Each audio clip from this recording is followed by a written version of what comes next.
Hello, and welcome to the second new album roundup from vapor.RAINBOW, giving you a glimpse of vaporwave, ambient, and synthwave music from around the internet to help you find your new favorite album or new favorite producer. I have 5 more incredible albums to share, so let's get started. Perhaps you've heard the joke that vaporwave is all just made by one guy under a ton of different aliases. Well, the person who comes the closest to actually pulling this off is the one and only Vito James, also known as Good Vehicle Through the City, Sheriff Mario RPG, 5-HTP, and Luxury Simulator, just to name a few. Generalizing Vito's vast amount of work is difficult, but 2 things he seems to like are fuzzy, distorted production and road trips. Both of these elements are in play on The Only Thing Keeping Me Here, which is like saying goodbye around 11 PM, fueling up at a quiet gas station, and jumping on the mostly empty highway for a long night of driving and reflection. Vocal samples stretch to the point of being uncanny and unsettling, providing bass drone, textures and noise, dissonant ambience, free-flowing song structure. New Aura comes as the conclusion of a mysterious 6-part collection of albums released over the past year by the anonymous Begotten Suicide. The finale of the series is maybe the spookiest, most experimental entry. If you took a wrong turn in the afterlife and end up somewhere that you weren't supposed to be, this is the album that you would hear over the loudspeakers. Desert Sand Feels Warm at Night is a producer that I feel has been on fire recently, not only producing a string of top-quality releases, but finishing all of them in a rapid-fire manner.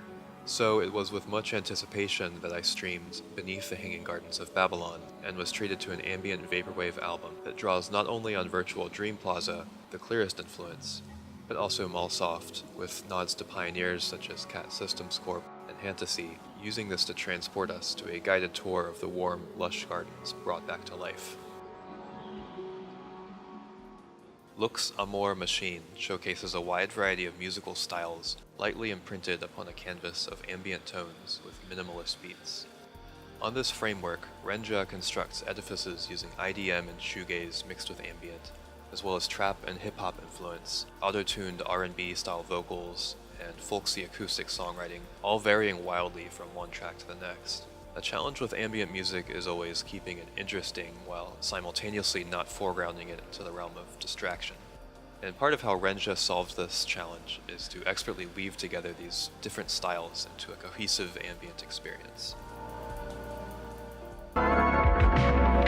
After a short intro, Spectral Lament starts off with the explosive second track, Satisfy Me, a celebration of fast cars, 80s TV commercials, and that elusive ideal romance that advertisers are always selling us. Track after track, the album pulls you in, sinking slowly into the realm of memory, all while continuing to relentlessly sell products to an empty hall of uncaring ghosts. I like how this album manages to not only tell a story and lead us through this ghostly lament, while never compromising on the high-impact, danceable hits that will keep you hooked throughout the listen, and have you coming back for more. Spring is here, and that can only mean that it's time to make vaporwave albums about the summer. Seriously, summer is probably the most vaporwave of seasons, so there's really no harm in getting started early, right? Summer Romance is a sample-free synthwave album that deftly manages to sound like it was made from manipulating samples of 80s easy-listening summer tunes recorded from the radio. So even if it doesn't yet feel like summer wherever you are, try spending 30 minutes with Summer Romance by Tape Dispenser and enjoy your all-expense-paid vacation courtesy of DMT Tapes Florida.